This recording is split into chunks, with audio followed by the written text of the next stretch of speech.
আসসালামু আলাইকুম। আশা করি আল্লাহর রহমতে আপনারা সবাই খুব ভালো আছেন।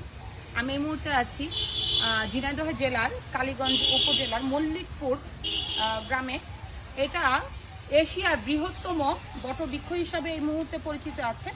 তো আসলে এইখানে প্রায় 300 থেকে 400 বছর আগে একটা কুমারের কুয়ায় এই ছোট্ট করে বটগাছ হয়েছিল। এটা পরে ছড়াইতে ছড়াইতে পুরো 2 একর জমিতে প্রায় 6 বিঘা থেকে 7 বিঘা জমিতে এই বটবৃক্ষ জুড়ে আছে। আমরা যদি বট গাছগুলি দেখাই আপনাকে, এই যে দেখেন একটি বট গাছ, এই যে দেখেন বট গাছের শেকড়, এটা একটা সাইড, এই যে বট গাছের এটা একটা শাখা এভাবে চলে আসছে।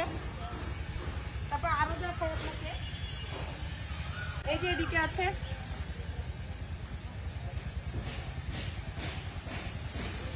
একদম এরকম অসংখ্য শাখা হয়ে ছাদ আকাশের উপর যদি দেখা যায় তাহলে শুধু বট গাছে দেখেন আপনি।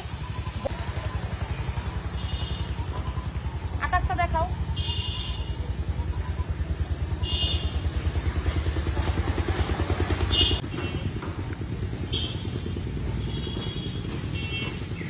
শুধু তাই নয়, এই যে এদিকে দেখেন বট গাছগুলি, আবার এদিকে দেখেন। আমরা আরো যদি কাছে আসি, ওই যে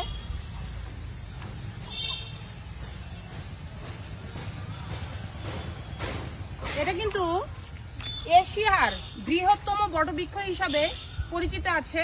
তো আসলে এই জায়গাগুলি একটি বাংলাদেশের ছোট্ট একটি জেলায় অবস্থিত, যার কারণে অনেকে জানে না যে বাংলাদেশ এশিয়ার একদম বৃহত্তম বট গাছ কিন্তু বাংলাদেশে, এবং এটা ঝিনাইদহ জেলায় অবস্থিত।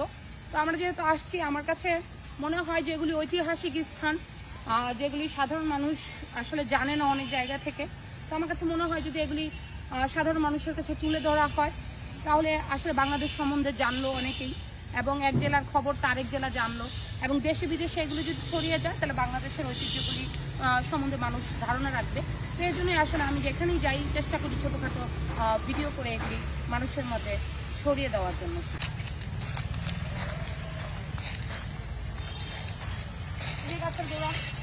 এরকম ওখানেও আছে, তো খুবই ভালো লাগছে এসে।